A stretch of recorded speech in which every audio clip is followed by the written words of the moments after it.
Oh, we're live. We're live right now. What's up? What's up, world? It is Monday, and it is mortgage minded Mondays, right? Mortgage minded Mondays. We are back again. We missed you guys last week because Heisey is so dedicated to for. She wasn't here, but she actually went out to get more information, more mortgage information, so we can better serve you guys 1,000%. So she missed. She came in. We planned to do the show, and she came in for a little bit. Her flight was the same day. She was like, I didn't pack and and I was just like, okay. And it's typical Heisey, right? Heisey, she'll wait to the very last minute to pack for all of our trips that we go on. And I was just super prepared for it. And but that was then. This is now. We're back, right? We're back. We had a comedy show up here. Shout out to Kyla, right? Kyla was just up here and she was reenacting Heisey and myself and how we come across on these shows. So shout out to Kyla. We should get her up here. I told her that. Yeah, we should get her up here so she can show her comic abilities, right? Display them to the world. So I forgot to do my drum roll. I gave you guys a whole backstory. I forgot to do my. Tell me you miss me without telling me you miss me. Basically, that's all that intro that you said. All I heard was, I missed you, Heisey. I missed you last week. I'm glad you back and all that stuff. So, okay, I understand. Thank you for the warm introduction. Mm-hmm. My daughter was up here making me laugh until my stomach hurt, replaying, because I don't know. She said she had never been up here behind the lights and everything. She's like, oh my gosh, it's a real studio. And I said, yes, Kai, it is. And so she just went into being Tavares. And when she was Tavares, she was like, yeah, today we're going to talk about. And then she didn't say, I'm going to switch to be you, mommy. She just said, yeah, today we're going to talk about, you know what? That's good. Is that how I am on camera? Absolutely. Anyway, it is good to be back. Last week I was actually in Michigan all week, and it's so funny. Last week when I was out and people say, where are you from? And I would say sunny South Florida. I'm from Miami, where it's always sunny and it's hot. And so of course it was like 40 degrees and I'm like, I'm freezing. Well, I come back here and it's cold. Right? I said that's what I get for talking to people about how our weather in South Florida is beautiful. But yes, we're here for another episode of Mortgage Minded Mondays. I am Hyacinth Henderson. I am the co-CEO of the Henderson Financial Group. We are a full-service financial planning firm and investment advisory firm based in sunny and a little chilly today, South Florida. Our main office is located in Miami Lakes, Florida, and we have clients all over. And on Mondays, Tavares and I jump on to do a show titled Mortgage Minded Mondays so that we can talk about mortgages and real estate and mindset. Oh, yeah. Yes. Oh, yeah. All right. So, did you introduce yourself? You were so busy telling people how much you missed me. You didn't even introduce yourself, did you? I probably did. And I was excited. Excited for me to be back. Did you bring me lunch or something? Where's my welcome back gift? Like, what's up? Lunch on you today? I'm Tavares Jones, licensed stockbroker, licensed mortgage broker, licensed life insurance and annuity broker as well. One part of the Mortgage Minded Mondays show. Mm-hmm. And we have some dope information for you guys in reference to. So today we're going to talk about reverse mortgages, right? And some other things, maybe. You know how things can turn sometimes. So be prepared for the turn. But instead of just spitting out different facts, we understand that this mortgage type has a past, right? It has a past. And just like dating, right? If you're dating somebody that has a past, right? In order for you to be able to look past that past, you have a slew of questions for that person, right? You want to understand how did they generate that past, right? What all did it entail? So that way, when we walk down this aisle and you become mine officially, and I buy this ring for you, I want to be able to be equipped, right? If someone comes to me and say, "Hey, man, why are you marrying that person? Because she got a past, you know." Something just came to mind. Did y'all see House Party when they was at that dinner table and Bernie Mac was like, "Hey, I remember you." He was talking about this man's wife, and basically he brought up her past, and it was a bad past. I don't want to say it on the show, but it just came to mind. So yeah, basically we're gonna go through some questions, right? Let's go through some questions so we can help remove that jaded past of this mortgage type. What'd you say, House? You got a lot on your mind. I can see it on your face. It's so interesting. It's nothing. I have nothing to say to that. Yeah. You are wonderful. You're doing Yeah. a phenomenal job. Amazing. Good job, sweetie. Right. So, right. So as I was preparing to come in here today, I was thinking about what we're going to talk about. And what came to mind for me was mindset, preparing your mindset to own a house, to buy a house, to obtain a mortgage. And so when I came in and Tavares pulled a Mr. Henderson on me, and said, we should talk about reverse mortgages. When I say pulling Mr. Henderson, meaning talking about something that we've already talked about, but kudos to both of them because they're both absolutely correct in saying that you have to repeat things more than once. People need to hear things over and over again. It's not just a one and done type of situation, right? Sure. So he came in and he said, let's talk about reverse mortgages. And so in the few minutes that I had to process that, of course, I agreed. I made it easy for you, right? Yeah. I agreed. I didn't give you any pushback. I started thinking about how we can tie my idea, which was to talk about mindset, into the reverse mortgage show. So I don't want you to click off. You may not be in the market for a reverse mortgage. You may feel like reverse mortgages is a topic that may not apply to you at this point, but I am going to also talk about mindset. And so I want you to stick and stay with us while we explore this topic. So the first thing that comes to mind for me when I talk about home ownership is I want the audience to ask themselves, what do you think about home ownership? Because oftentimes I don't know that people grasp what home ownership actually is. And so this morning, as I was thinking about this, I thought about the property that I first bought. Mm-hmm. And I bought my first property, I think I was 21, maybe 20, getting ready to turn 21, between 20 and 21, and it was a 4-unit. That's major. Yeah, it was a 4-unit, right? And so thank you. At that time, my mindset and my views on home ownership and real estate were very different than they are now. In my mind, it was like, okay, I'm going to buy a piece of real estate so I can collect some rent, add some more money to my pocket, and we're going to be doing what we need to do. I did not look at that piece of real estate as a tool on my tool belt to financial security, financial freedom, and wealth building. I didn't look at it that way. Okay. And because I didn't look at it that way, I treated the property in a way in which someone treats something that they don't really value. Okay. Right. And so what I'm saying, so long story short, long story short, the type of tenants that I rented to, as I was thinking this morning, I was like, gosh, I really had, they had a trap house in one of my units. You know what I mean? And the 21-year-old me was like, don't cause me no problems, pay my rent. Right. It's not a big deal. Right. How am I 42? The 42-year-old me is like, no, that can't be on this property because of the value of the property, because of what this represents, because of what I'm building and that type of things. So I want everyone under the sound of my voice to ask yourself, how do you view real estate? How do you view home ownership? Do you view it as something that is very transactional just for that moment? Or do you view it as something that is a tool on your tool belt? And you may have heard us say before that any financial product or concept that we talk about on any of our shows at the Henderson Financial Group, they are only tools. Yeah. They are tools. They are not the end all be all. Yeah. They are not your savior. They are tools. And so for many of you, it's hard for you to grasp what I'm saying when I'm saying it's a tool. So what I want you to do is I want you to actually picture a toolbox and picture yourself getting ready to construct a bench. Or let's break it down because maybe you don't construct things. Let's picture yourself needing to change the batteries on a car, on a remote control car. Okay. And when you flip the remote control car over for your child or your grandchild or your niece or your nephew, in order for you to get to the battery so that you can change the battery so that the car can then drive and make the child, grandchild, or nephew happy, sometimes you need a tool. Yeah. Right? Yep. And so when you look at it, you may see, okay, does it have a cross slit or just one slit? Depending on what you see when you flip that toy car over is going to then determine what type of tool you use.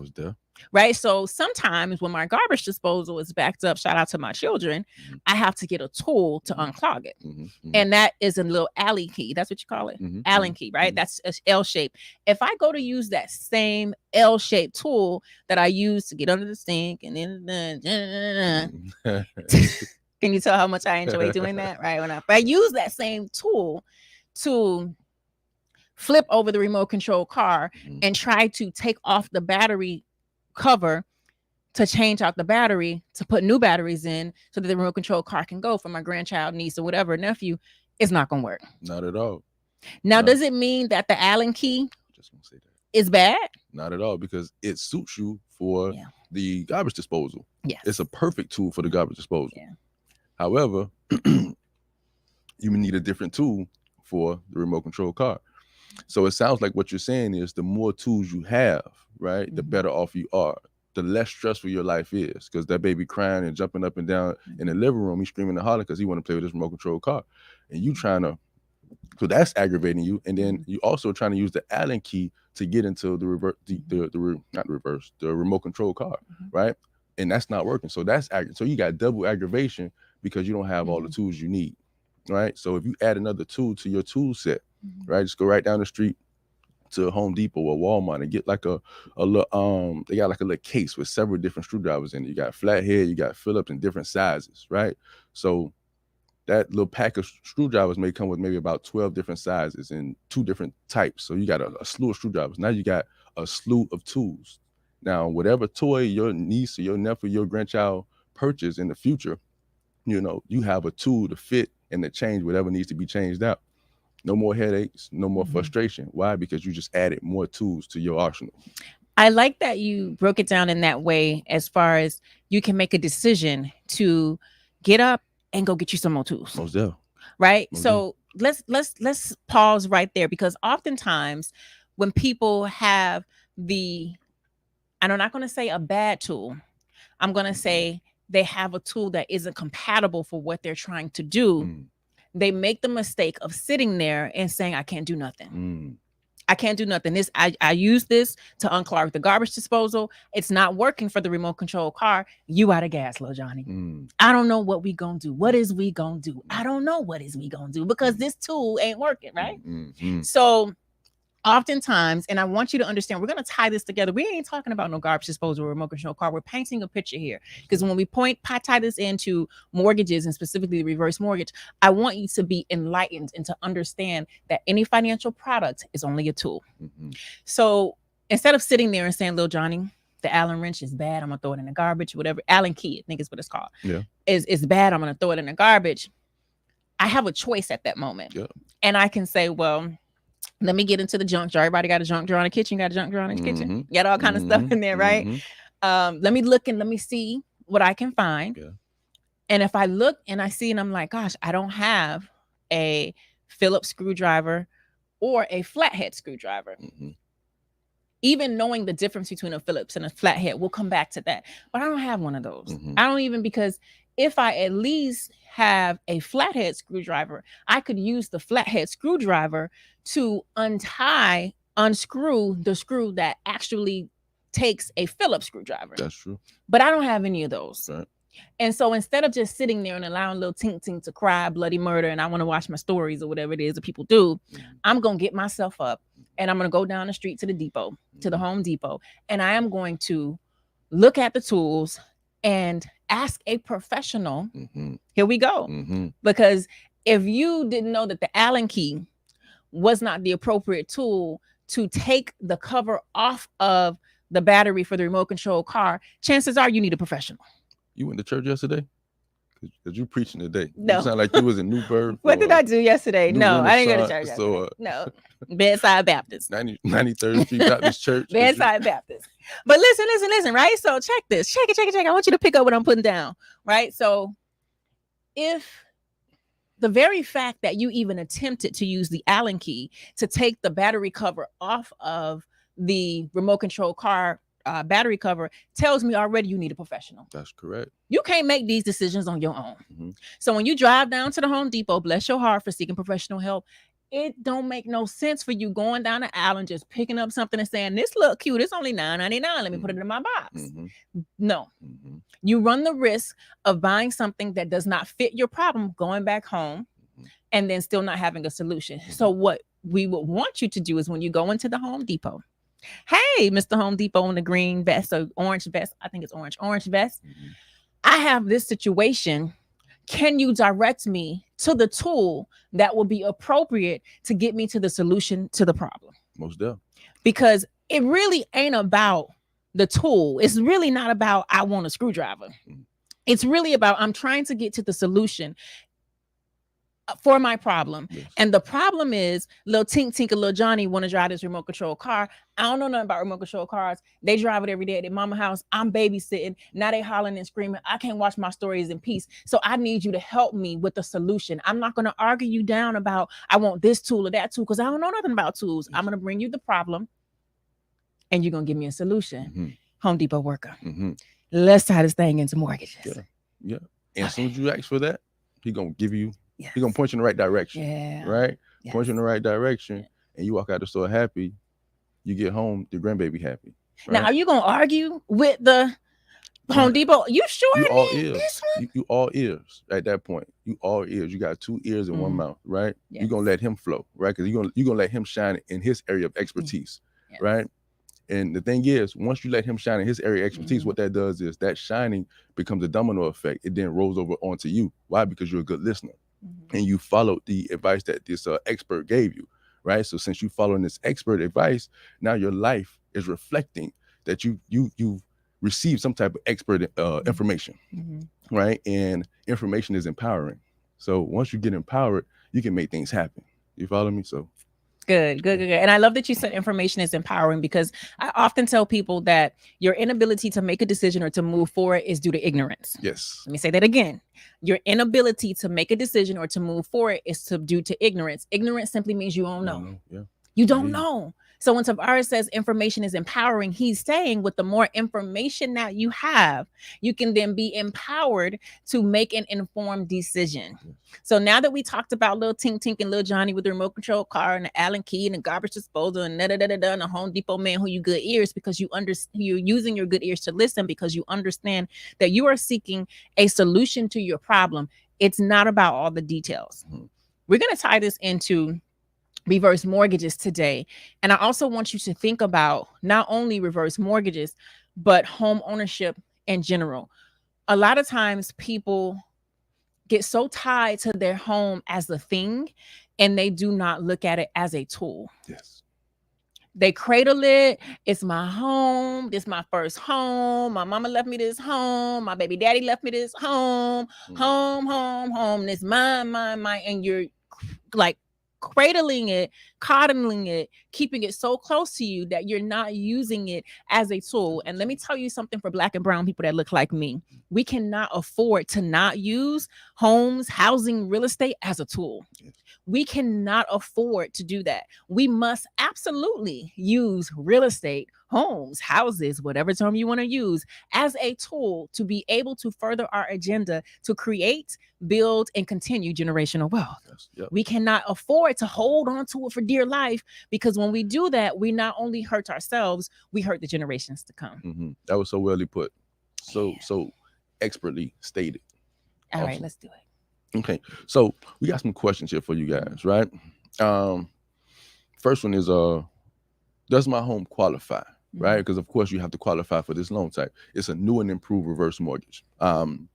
So you can have a single family home, you can have a multifamily, right? So like the property that Heisey purchased when she was 20 years old, it had 4 units. That property itself would qualify for a reverse mortgage if you live in one of the units, of course, because it has to be on your primary residence. We're not able to do a reverse mortgage on any rental properties or secondary homes. You have to live in this particular house for majority of the year. I think it's like at least 11 months out of the year. Even condos, right? Condos are available, but co-ops are not, right? So a co-op is a weird type of situation where it's like a condo. It's in a building and it's in like a shared space where you guys share common areas like hallways and elevators and lobbies and things of that nature. but the building is owned by, it's like some type of weird shareholder ownership within the building itself. So if you do live in a condo, you want to make sure that it is a condo, and not a co-op if you're seeking a reverse mortgage. Okay. So before we get too deep, let's talk about what a reverse mortgage is. Mm-hmm. Because again, we eat, sleep, breathe, we do this, we read, we understand, but we understand that there are also many of you who may not know what a reverse mortgage is. Okay. A reverse mortgage is, they call it a reverse mortgage because it goes the opposite way than a traditional mortgage or a forward mortgage. What do we mean by that? In a traditional or forward mortgage, anytime you make a payment to the lender, and that's another thing I want to say, when you take out a loan to buy a property, I want you to do so with the mindset of, I'm going into a partnership with these people who like me, love me, value me so much that they gave me a couple $100,000 so that I can purchase this home. And when you have that mindset, then when it's time for you to pay your monthly mortgage payment, the energy that you're making that monthly mortgage payment with is of a higher vibrational frequency energy than, oh man, my mortgage due. Oh man, I gotta find out. No. I get to pay my partner, because without my partner, them, I couldn't even get in this house. They invested in me. So let me tell them I'm good for it. Right? So in a forward mortgage, you paying your partner them every month. Every month you're like, hey, you gave me $400,000. I understand that. I appreciate that. And so every month, without you begging, I'm going to pay you. And some of that is going to go towards interest, because ain't nobody but my granny going to give me money without expecting it to be paid back. Right? And some of it is going to go towards the principal balance. I'm not getting ready to get caught up in, oh man, a lot of it goes to interest instead of principal. Did you have $100,000 cash to put down? No, thank you. So you pay that monthly payment every month. And when you pay that monthly payment, it chips away at the balance that's owed. Every time you make a monthly payment, your partner, them, gets out of bed a little bit. They pull the cover off a little bit. Okay, I'm getting out of bed just a little bit. I'm sticking my pinky toe out from the cover. I ain't getting all the way out. Every time you pay them. In a reverse mortgage, you don't pay them. You're not paying a monthly mortgage payment. And so what happens, you still have a partner. But what they're saying, they're like, I'm going to just sit here cozy and comfortable until either you move out of this house and it's no longer your primary residence, or until you go ahead to the next lifetime. I ain't tripping. You ain't got to pay me every month. I know you 62 plus, you ain't working no more. You want to use your money to work for you. Don't pay me every month. We good. You taking your vitamins, you're going to be here to you 95? Phenomenal. No problem. So reverse mortgage means you're not making a monthly mortgage payment, but because ain't nobody but your grandma gonna give you money for free, all the interest that you would normally pay your partner who is in bed with you every night is going on the back end. Yeah. So that loan is growing, right? It is growing. But you also have a peace of mind of not being obligated to make any monthly mortgage payments, right? So that little kid that was just jumping up and down in your living room by that remote control car, you get to spend time with that baby, right? You can take that baby on trips, right? You get to buy that baby some shoes, or, get that baby different life experiences that you may not have had. Also, you may be able to take cruises with your church buddies, stuff like that. You just have more freedom to utilize your funds for something other than paying bills. And oftentimes, your housing expense is your most expensive expense. So if you can remove that or sit that to the side or use that money for something else, especially when you're in your golden years, right? You're not working anymore and you really want to kick back. You really want to start enjoying life, and you can utilize these funds to do so. And I love that you share with the audience that it allows them the freedom to be able to do some things without having to worry about paying that monthly housing expense. Because you're right, that's the largest expense. But what trips people up when you talk about history and reverse mortgage having a bad rap, and you talked about before you and all that, I just let you have that, but we ain't gonna bring it back. What trips people up about reverse mortgages is, as soon as they hear it's going the opposite way, it's reverse, meaning you're not paying a payment every month and they're adding the interest on the back end. Oh man, they gaming me. Oh man, it's bad. No, that's bad. Oh no, they tricking me. Oh man, they gonna take my house. As soon as you hear that. And so our goal for today's show is to enlighten you and to help you understand that you have to be able to make decisions based on the problems, the solutions, the tools, and where you're trying to go. And oftentimes I don't know about you, but I say this all the time. As soon as they have a reverse mortgage for people that's under 62, sign me up. I'm telling you. Sign me up. I was signed up yesterday. I ain't got to pay no housing I'm payment. telling you. Me? Yeah. I don't care what y'all say on the street about they gonna take my house and they gonna do. I'm gonna be gone. Like, what did you talk about? Why does that? What does that have to do with me right now? Because in the right now moment, I can use the monthly housing payment that I am not paying for other things. Yes.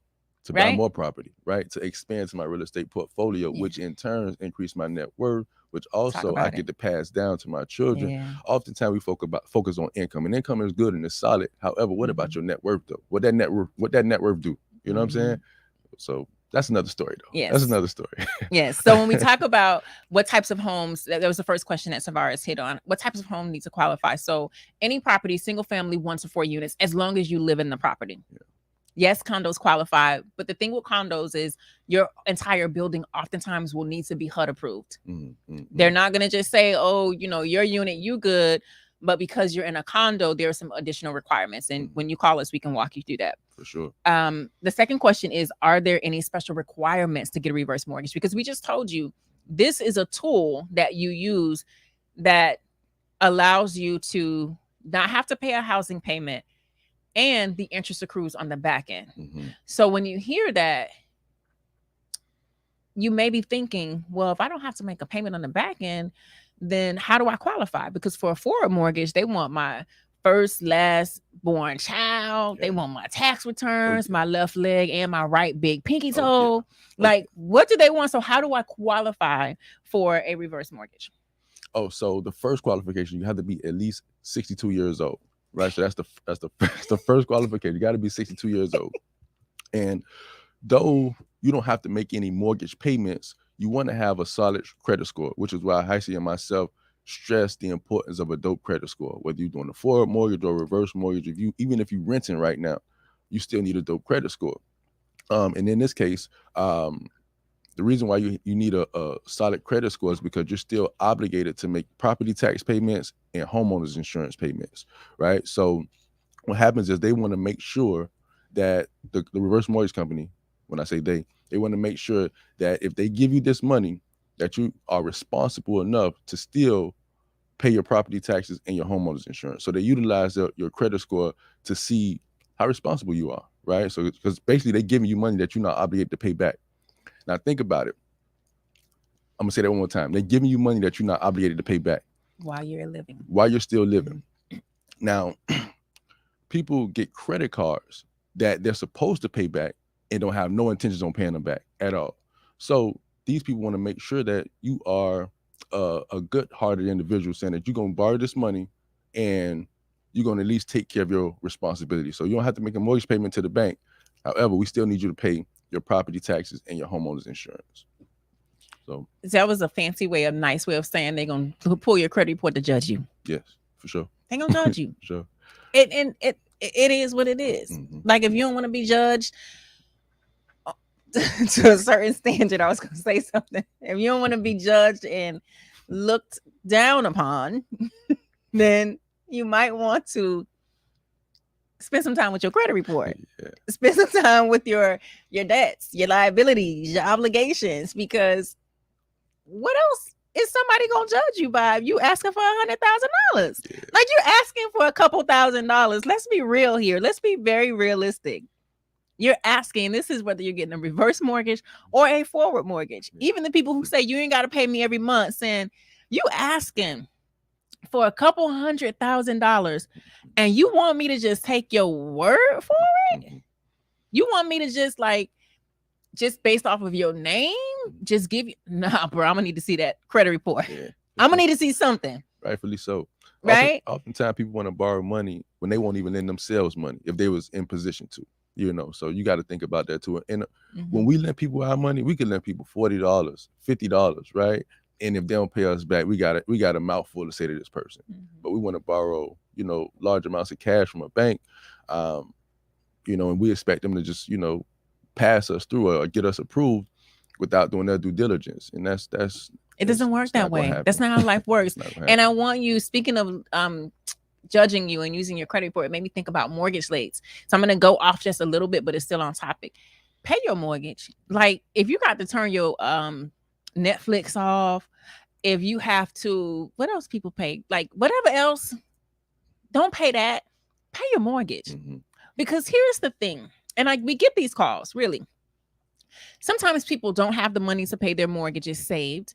Sometimes they do have the money, but they don't want to pay their mortgage because they may be having some other situation going on with maybe their income changed or something shifted, and they want to hold on to the money that they have saved instead of paying that mortgage payment.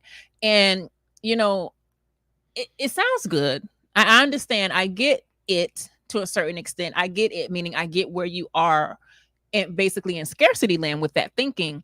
But here's the thing. When you don't pay your mortgage, you are saying to the lender, I know at the closing table, I was so excited. My realtor, maybe the mortgage broker, they brought me a bottle of champagne. They did all this stuff for me, and I was so excited. I posted on social media. I told everybody I got a house. But I can't pay you this month. So you're telling your partner that you're not going to pay them. But then, here's the but then, oftentimes, especially nowadays, people have a lot of equity in their property. Mm-hmm. So they come to me and they say, okay, because credit card debt is through the roof right now. Mm-hmm. And they're charging me 29, 30% Mm-hmm. in credit card interest. And although I'm overpaying the minimum payment, I just can't seem to get out of this credit card debt. So can you help me? I have a ton of equity in my primary residence. I can refinance to pull some equity out to get rid of that credit card debt. I love the way you think, sir or ma'am. I love that. Let me go ahead and pull your credit score. Mm-hmm. I pull your credit score and you have mortgage lates. Mm-hmm. Now, because we know that a credit report is how strangers judge you. That's what that is. Mm-hmm. Now you have a tool, because we talked about home ownership being a tool, not something that you covet. You have this tool that has money available for you, equity available, and you want to use it. You're in the toolbox. You're like, I'm gonna pull this one out. Mm-hmm. I've got it. I've scrambled through the junk drawer in the kitchen, and I found it. And I found the tool that I'm gonna use. And we look at the tool and we like, okay, yes, you got some equity in here. How much you owe? How much your credit card debt is? What they charge? Okay, let me pull your credit. And you've been paying your mortgage late. So now, how is it that you expect a new person to say, now, I see you got a lot of equity and you want to borrow some of my money. Mm-hmm. And you promise you're going to pay me back. You're going to sign a promissory note and all these other documents. Mm-hmm. You promise you're going to pay me back. But you ain't paid these people on time. Right. Why do I think you're going to pay me back? One or two things are going to happen. They're either going to say no, or they're going to set you up and say, okay. And they're going to charge you a higher interest rate. Yes. And so then what happens is people say, I don't want to pay an interest rate. Why are they charging me this rate? Your report card just said, you might not pay me next month. Yeah.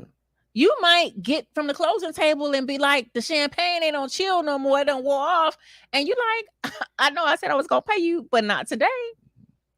So when we talk about the importance of staying on top of your credit report, your debts, your liabilities, paying your bills, let's talk about briefly the importance of understanding your needs and your wants. Because there are a lot of wants that you mistakenly believe are needs, and they're not needs. So an exercise that I want you to do as you listen to this show is to just get out a piece of paper and draw a line down the middle and write down one side needs and write down the other side wants. And start listing all your needs and all your wants. And let me hear something. Let me give you a little hint. You only got 3 basic needs. That's food, shelter, and clothing. Mm-hmm. That's it. Mm. So the importance and the purpose of you doing this exercise is so that if you ever find yourself in a situation where you got to make some decisions on, should I pay my mortgage payment, or should I book that trip, or should I pay my mortgage payment, or should I go get them new shoes? Whatever your decisions are, should I pay this mortgage payment, or should I have internet this month? Right? Because maybe you're a few $100s short and you don't, maybe they don't cut the internet off at the house, but they get free internet at the library. But I'm going to pay this mortgage payment because I see this tool, that as this home is a tool, and I got a lot of equity in it. And when I get ready to use it as a tool and leverage it, I don't want them people talking about, well, what happened? Mm-hmm. But I had the internet on, but you got your mortgage late. Mm-hmm. Mm-hmm. So yes, the reverse mortgage people are going to pull your credit because they want to know how they going to know who you are. Yeah. That was a great. And the bright side of that, if you do have some blemishes on your credit report, you can always do better. Yeah. I There can't you do go. that. There you go. Yeah. You guys got it, right? That was some great info. Mm-hmm. So next question is, what if I have an existing mortgage? So what if I have a forward mortgage, Yeah. right? So I purchased a house from Antonio. Heisey did the mortgage. Did this years ago, right? But now I'm the age of 62 and I want to retire next year.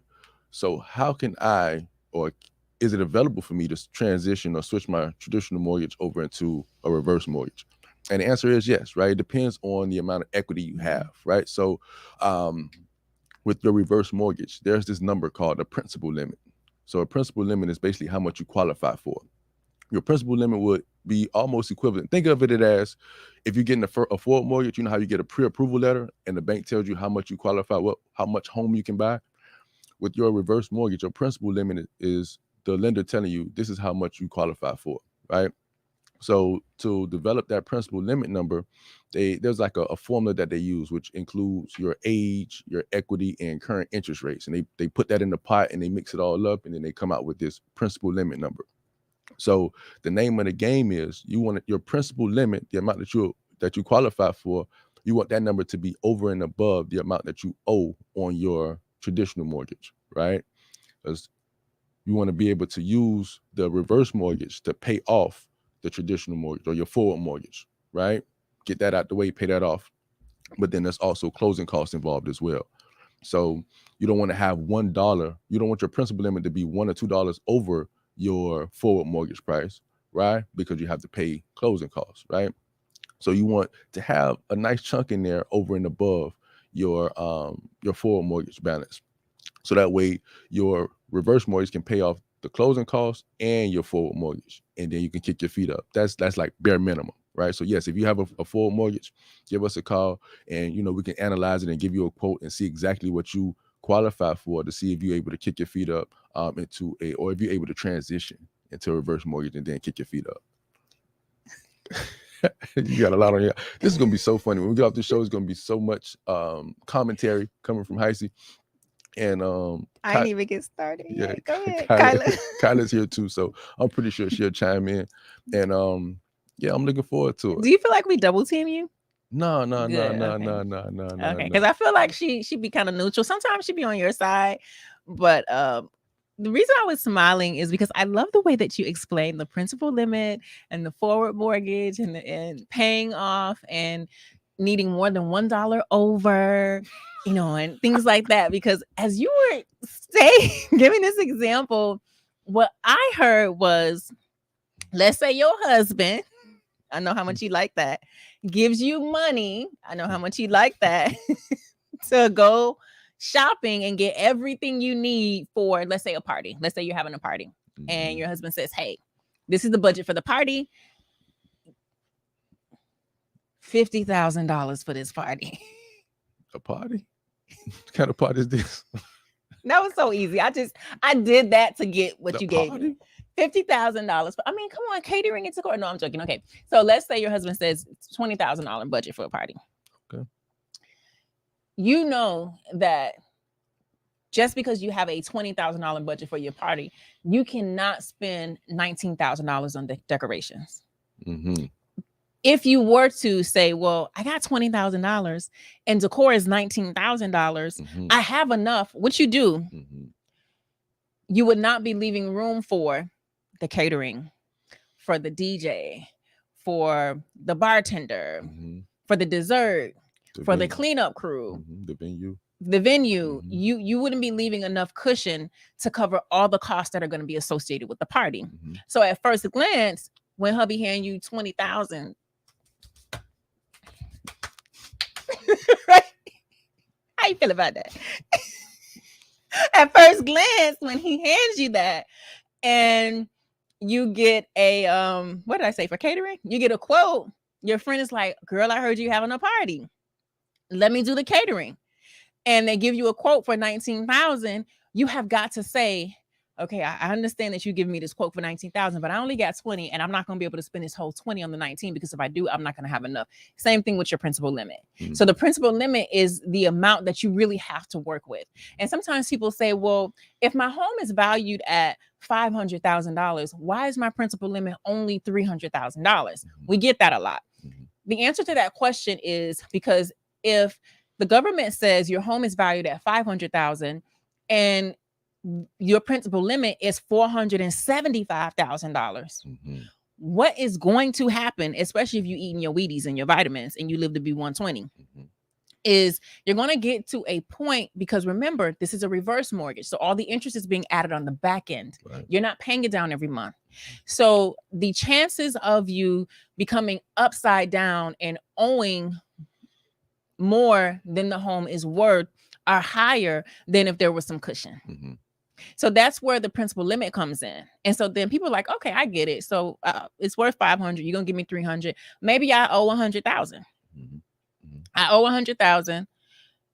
That difference between the 300 and the 100 is 200. You have some closing costs in there. Mhm.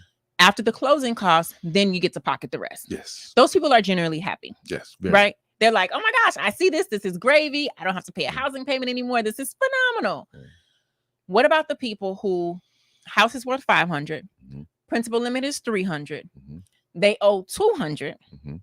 so there's a $100,000 difference. Mhm. After closing costs, let's just say they owe 250. Mhm. After closing costs, the amount that is available for them to take away Mhm. after, because you got to pay the mortgage payment, is small. Yes. Oftentimes these people will feel like, oh man, it's not worth it for me. Right. What do you say to that? So, in situations like that, you got to think about your tool belt, right? Going back to the tool belt. I'm glad Heisey started out with that because it's a foundation. Tool belt and also mindset is really important. So, though you weren't able to get access to cash, right, or a large amount of cash, but it's good to focus on what you do have. And what you do have is a roof over your head without a monthly payment, right?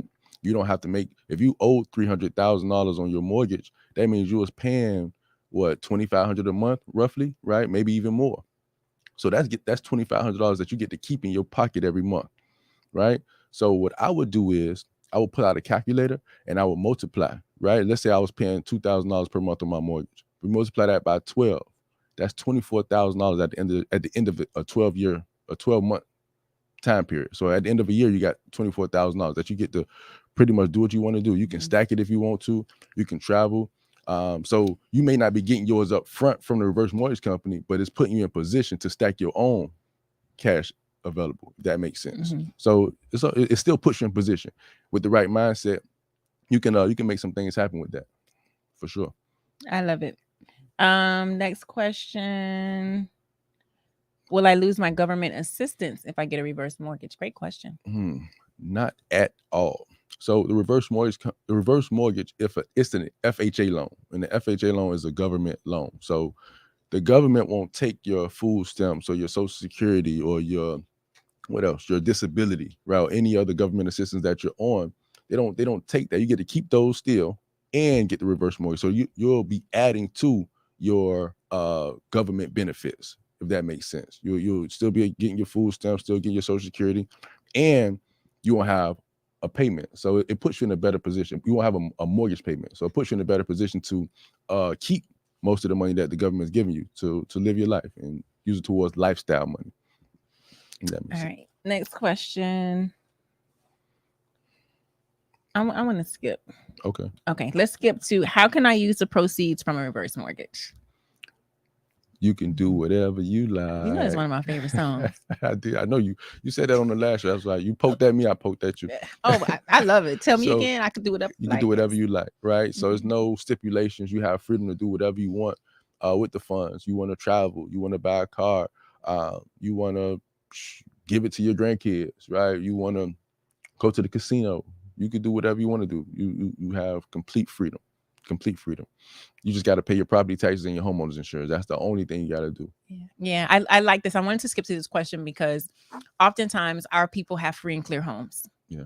Free and clear homes, and you're sitting on this home and you're holding it on to this free and clear home for dear life. Mm-hmm. not realizing that tapping into the equity gives you access to capital Yes. to tap into other opportunities. Yes. Tapping into the equity gives you access to capital so that you can tap into other opportunities. Why is this important? Because remember, when we first started this show, we started talking about understanding and recognizing the tools that are in your toolbox as you are building generational wealth, as you are building financial freedom. So if you keep that in mind and saying, I am building generational wealth, I am building financial freedom, I am building abundance and prosperity, then you can look at your home as a tool and say, if I have a couple $100,000 in this property as equity, do I want to just let that tool sit there in the junk drawer in the kitchen? Or do I want to say, you know what, I could use this tool, and not only could I use this tool, my grandchildren can use this tool. Maybe I pay off their student loans so they don't have to go and have student loan debt for the next 30 years, because I went through student loan debt and I know how limiting that can be to have those interests, that high interest continuing to accumulate and hinder you when it comes time for you to qualify for things. Maybe I'll bless my grandchild with that instead of just letting the house sit there. Maybe I'll use the equity to buy another property. Yeah. So that I can pull the equity from this property and then obtain an investment property. Maybe I'll use the equity in this property to fix up another property so that I can then start renting that property out and cash flowing that property. See, oftentimes we hold on to things because we have tools and we don't know what to do with them. Yeah. Yeah. So when the question comes up, what can I do with the equity? As Savara said, you could go to the casino, you could do whatever you want to do with it. But if you understand that you're building wealth, then you're going to think twice about what you do with that equity. Maybe you buy more properties. Maybe you there's so many things that you can do. Access to capital is so important and so big, and so many people miss the importance of having access to capital. When we talk about they won't let us do this, or I wish I had this opportunity, or I couldn't get in the room, you need some money, baby. You need you some money. And being in a position to where you have a tool that you can tap into and get some access to capital, and you just don't use it. I mean, I think that's a case of not understanding your tools properly. This is why I gave the example of using the Allen key to unscrew the battery pack. It's not that the Allen key is bad. The Allen key works wonderfully well when it's time to get the garbage disposal going. Doesn't make the Allen key good or bad. Doesn't make the Allen key superior. For those of you for 4 or more, mine is better because I ain't got a reverse mortgage and my house is free. It doesn't matter. It's about using the tool that you need to get to the solution to the problem that you have. And a lot of times our people have problems. We see it, not what we think, what we hear, the calls that we get. No homeowners insurance. Roof caving in. Can't get their home health care because this is a conversation for Antonio. Your Medicare will only pay for certain things at a certain limit. And if you didn't put money aside for long-term care, now you need somebody to come and take care of you, but you're sitting in a house that's free and clear, but you don't have no money in the bank. Like, what can you use the money for to make your life better? Let's start there. Yeah. And then people often, when you retire, right, you are receiving monthly income from a retirement account. So you're draining that tank on that retirement account. So what we try to educate our clients on is converting your equity into some cash, right? So then that you can also use that equity to survive, right? Because last thing you want to do is go back to work. So you got this house that's free and clear, that's paid off, and you just sitting on that money. Let's say the house is worth $400,000, right? Which is easy in South Florida. And your retirement account each month is doing this. Why? Because you're taking withdrawals from it to pay your bills and to live. So what we like to do is convert that equity or utilize that home equity. Instead of just sitting on it, we can put you in position to utilize that cash to take care of your bills. And that way you prolong your retirement. Because once that IRA or that 401k or that 457 runs out, once it goes to zero, right? We also have market fluctuation in that as well. So when market's going down and you're also taking withdrawals from your account, that's putting you in the rate. It's like you running back to work, but you don't even know it yet. You don't even know it. So instead of having to go back to punch a clock, right, and work for, a lot of times people don't like younger people being their manager or their boss to taking orders from younger people, right? So instead of putting yourself in that situation, you could utilize the tool that the good God blessed you with, right? The equity in your house to prolong your retirement comfortably. Yes, comfortably without having to go back to work. You can pick a random. Oh, can I make a partial prepayment to my reverse mortgage? I You like this question. sure Yeah. can. So when you have a reverse mortgage, you're not obligated to make payments, right? So obligation just saying that you don't have to if you don't want to. However, you can still make payments. So let's say you're in a golden situation to where your income is, I'll just say $5,000 a month, and your expenses are only $2,000 per month, right? So you got $3,000 cushion each month to wiggle room, right? To do what you please. Now, most people don't spend $3,000 a month on fun, right? So let's say you want to pay out of that $3,000 that you have left over in your cash flow. Let's say you want to put $1,000 towards your mortgage if you want to, and still leave the other $2,000 to have fun and the ball out with. You can, right? If you want to do $500 per month, you can, just to reduce your principal. Maybe you're thinking about your beneficiaries, right? So you may want to leave the house to your son or your daughter, and you're like, you know what? I did borrow the money out of it from the reverse mortgage. And when I go to heaven, they'll be responsible for that. So let me just make it a little easier for them now. So I'll just send a few dollars when I can or when I want to towards the reverse mortgage to reduce the balance, or just pay the interest each year so that way the balance isn't growing on the back end. So that way when I go to heaven, my babies don't have to come out with too much. Still babying them babies. Yeah. Yeah. Still babying them babies. All great points. Or let's say you come into a lump sum of money. We get this call often, right? Mhm. So somebody transitioned. I got a life insurance policy, or whatever the case may be, life insurance proceeds, or maybe one of my babies close a big deal and they want to give me $100,000 to pay off my reverse mortgage or to put towards it. Can I do that? Absolutely. Mhm. They're not going to penalize you for that. Fine, go ahead. For Yes, sure. you can. You always are at liberty to pay off the mortgage anytime you want, just like in a forward mortgage. Mhm. Yep, for sure. In a forward mortgage, you can pay off the loan. And a reverse mortgage, you can pay off the loan. They're not holding you hostage and saying, you got to stay in this bed with me. You said till death do us part. Like, you can't get out of here. Right. And they're not doing that. They're like, okay, you want to pay me off? All right. Let me take this money, pay me plus my interest. Let me take this money because I am in the lending business, not in the real estate business. I want to lend money so people can pay me interest. Let me take this money and then go lend it to somebody else so that they can pay me interest. Yes. So you can pay it off anytime you want. Yep. You want to pick one?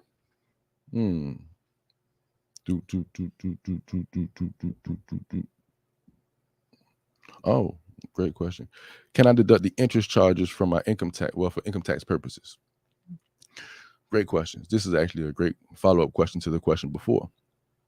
Now, when you have a forward mortgage, you can deduct the interest payments or the interest charges that you paid for that particular year. And your reverse mortgage works the exact same way. You can deduct those interest charges only if you're making payments, right? On those, if you made payments towards the balance. So remember, with the reverse mortgage, you're not obligated to make any payments, but that balance is growing interest on the back end. So if you're not making any payments towards that interest, then you can't get any tax benefits or tax credits for that.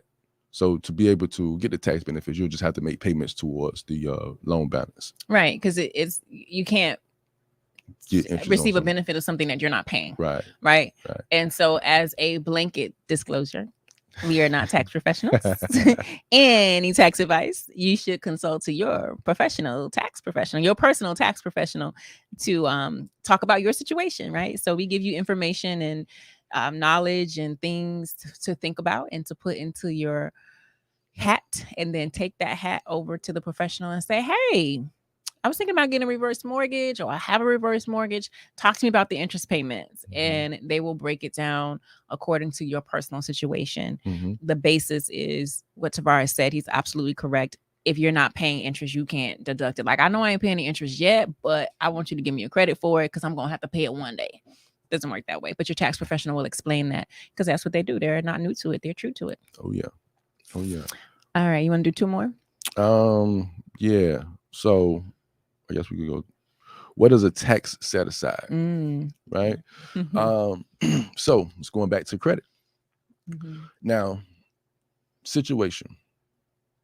Let's say you owe $200,000 on your mortgage, but the house is worth $500,000. So you have $300,000 in equity, right? So let's say when it's all said and done, your principal limit, let's just say you got $200,000 available for yourself after everything is paid. If your credit is good, you'll have access to that $200,000, that line of credit, and beautiful thing to do whatever you want to do with it. If your credit's not so good, what they do is they'll put a Lisa on your cash, that 200,000. And what a Lisa is, it's an acronym for life expectancy set aside. So basically what a set aside is, or what a life expectancy set aside, the lender they'll calculate how much your principal, not your principal, they'll calculate how much your homeowner's insurance and your property taxes will be for each year, right? So let's just say that number comes out to $7,000, right? Easy number to say. What they'll do is they'll say, also calculate how long are you expected to live. So let's say you 70 years old, they expect you to live until you're 85. So what they'll do is out of that $200,000, they will set aside $7,000 for each year that you won't have access to, right? So what you're doing is when you don't have good credit, you're kind of shooting yourself in the foot and you're reducing the amount of cash that you have available to yourself. So it's basically, they have it's like putting your cash value or your cash on training wheels, right? So that you don't have access to it in full. You'll have access to a small portion. However, you won't be able to touch the set aside amount, the amount that's put to the side to make sure that the property tax and the homeowner's insurance are paid. I mean, the beautiful thing about that, I'm all about looking on the positive side and the bright side of things. The beautiful thing about that is they didn't just say no, right? They could have been like, we looked at your credit and no. Like, nope. Keep your mortgage payment. Forget that equity. We won't even want it. We ain't getting in bed with you at all. Yeah. They said, all right, we're getting to bed. We might keep our socks on, right? We might sleep with our clothes on, right? But we're getting to bed. And so if you look at it that way, because oftentimes people, when they have this idea of how a situation should go, if it does not go that way, then all of a sudden they change their perception to make it the biggest problem in the world. Like, oh my gosh, I was going to do the reverse mortgage and eliminate my monthly housing expense, or I was going to do the reverse mortgage and tap into this equity so that I can have access to capital and then continue to take advantage of other opportunities and build generational wealth. I was going to do that, but they wanted to put a set aside on me. And so now I ain't going to do it. No, baby, don't do that. They just said, okay, I'm gonna take a chance on you, but I'm sleeping with my clothes on. I'm gonna be ready to roll just in case something happens. I can roll out. I'm ready to roll, right? And so what they're saying is, just in case you don't pay the taxes and insurance, we understand based on your track record, we want to take care of ourselves. We gonna get in the bed, but I'm sleeping ready to roll. Ready to roll. Yeah, and you still won't have to make a monthly payment, right? The monthly mortgage payment. So there are benefits in Lisa, right? If you have a Lisa on your reverse mortgage, that's not a harm or a foul. You still, they let you in the party, right? So get in there and dance, right? Enjoy yourself. You in there, you in the bitty. Yeah. I like that you said it's not a harm or a foul. Yeah. It just is. Yeah. You don't have to make it good or bad. Right. It just is. But you do want to get your credit together though, so you can avoid that if you can. Right. You can. Last one. Let's see. Let's make it a good one. Give the people the best question. Okay, let me not say the best. Compliance may be watching. He's not going to give you the best question that he has. He's going to give you the next question that comes to mind. Okay, not the best question. What does a non-recourse loan mean? I like that one. Yeah. What does a non-recourse loan mean? So, a reverse mortgage is a non-recourse loan. So what that means is, your beneficiaries or your loved ones, they won't be responsible for any overages. And what I mean by that is, let's say when you pass away, you go to heaven, your reverse mortgage balance is more than the value of the home. So let's say you owe $300,000 on your reverse mortgage, but the house is valued at maybe $200,000. Let's say when you pass away, it's a real estate crash, right? And the value of the property came down. So you owe $300,000, the house is only valued at $200,000. So when this house is sold, the reverse mortgage company will only get $200,000, but you owe $300,000. Now that remaining $100,000, that debt won't be passed on to any beneficiaries, right? So the non-recourse loan, what happens is they will, at the time of passing, let's say if you guys opt to sell, because you do have options, right? You can speak about the options probably on another show. I don't want to go too deep into that. But if you guys decide to sell a house and say, you know what, yeah, we're just going to sell it, that $100,000 deficit is insured, right? So your mortgage is FHA insured. Remember, it's an FHA program. So you have insurance to pay for that. And also, at the time of passing, the house is going to be appraised, right? So the appraisal come back, house is only worth 200,000. Okay, perfect. So what they'll say is, well, give us 95% of that value, right? So you actually end up paying less than what you owe, or you can actually pay a little bit less than the value of the home, right? So that's all let's do.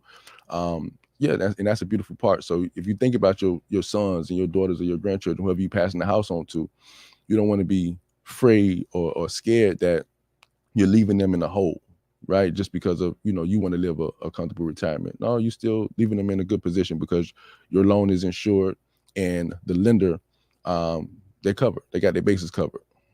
I think that's a beautiful thing, because what they're saying is, we're taking a chance on you. This is why the principal limit comes into play, though, right? Yeah. This is why they're saying, although the house is worth 500,000, we're not going to give you max equity. Now, let me tell y'all something. Back in the day, ooh, baby, the principal limits was high.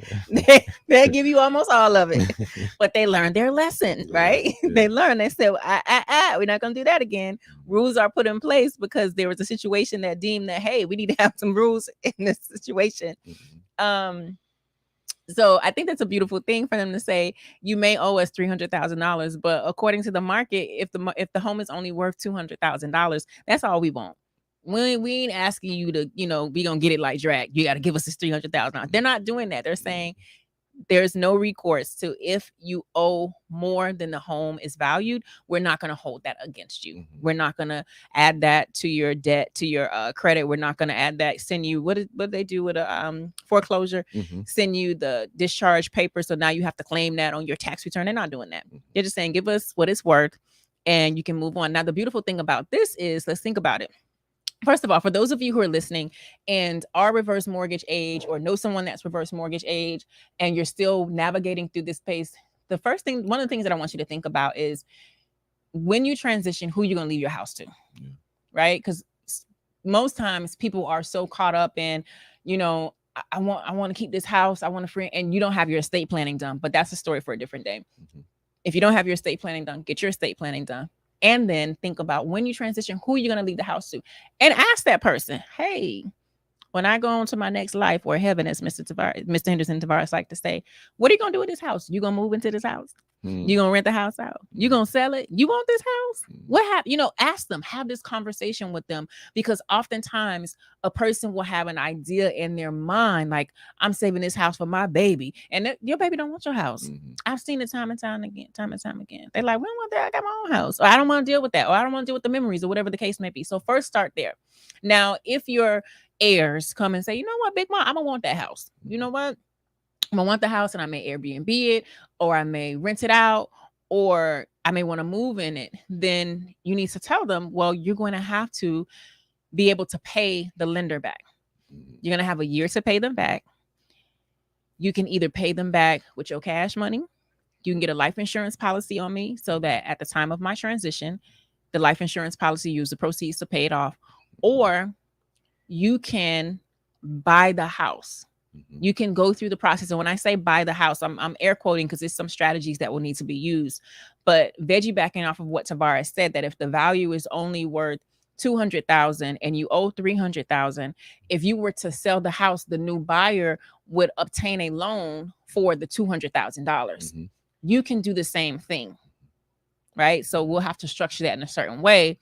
But that's a beautiful thing. Like, oh, I don't have to pay back. This statement says Big Mama owed 350, but the home is only worth 200,000.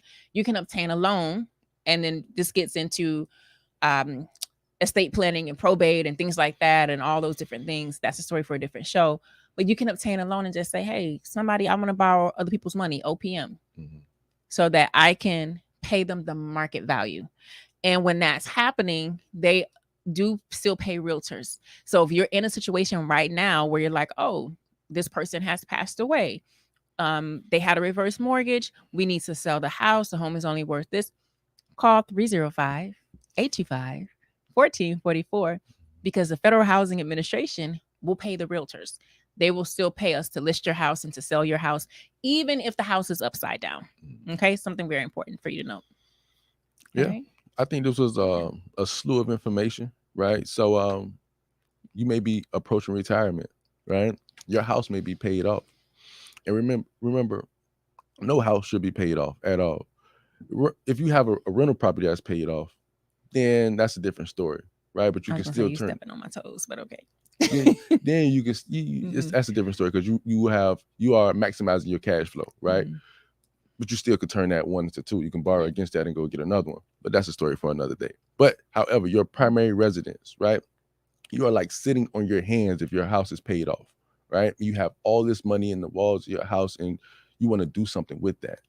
Even if most houses that are paid off, most of those homes need renovation, right? Cabinets and bathrooms and paint and ceilings and, you can utilize the equity. You don't have to come out of pocket to renovate the house.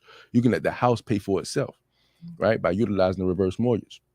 If you're entering retirement, last thing you want to do, I'm pretty sure if you work for the county or the city or the state, right, you probably had colleagues that retired and then ended up coming back to work. And I know you don't want to be that, right? So that person probably didn't use all the tools in their tool belt, or they probably didn't add any new tools to their tool belt, right? So you don't want to be that person. Give us a call, 305-825-1444. Reverse mortgages go hand in hand with your retirement planning. It helps you a great deal, reducing your expenses, and also gives you more access to cash potentially. Yes. And renovations. Yes. You said something about renovations. Yes. I thought about that. I had a quick thought as you were saying that. Bring it back, Hyacinth. Bring it back. Because, a lot of times when people have their houses paid off and they don't do renovations because they don't have the money to do renovations, Right. but they want to keep the house in the family and they want to give it to little tink tink, not realizing that the value of your house can be improved if you actually upkeep the house and do the renovations. So pulling the money out so that you can actually do renovations and do different things can be a plus. And I'm saying can because, again, compliance, y'all, you ain't gonna get me. But it can be a plus. So think about it that way, right? Again, using it as a tool. Like, you know what? I want to keep this for tink tink. I ain't got the money to upgrade things that needs to be updated. It still got the wall unit ACs or whatever else is going on in here. There are some things that I need to improve on this property. Let me pull the money out of this. Let me allow the property to give me back something. There you go. I've given to it all this time. There you go. I done paid the property taxes, the insurance. I done paid the mortgage company, the hot water heaters, new AC units. Get the grass cut every month. Twice a month in the rainy season. Like, why don't you give me something back now? Let you pay me, right? I like that. All right, I just got a little carried away. All right, anything else you want to add? That's it. We appreciate y'all. We'll be back next Monday. Same time, same location. So next Monday is the day before Tavares' birthday. How old are you turning? You 40? Ready for 40? You're 34. 34. 34. Okay. Next Monday. So when we come on next Monday, make sure y'all tell him happy birthday.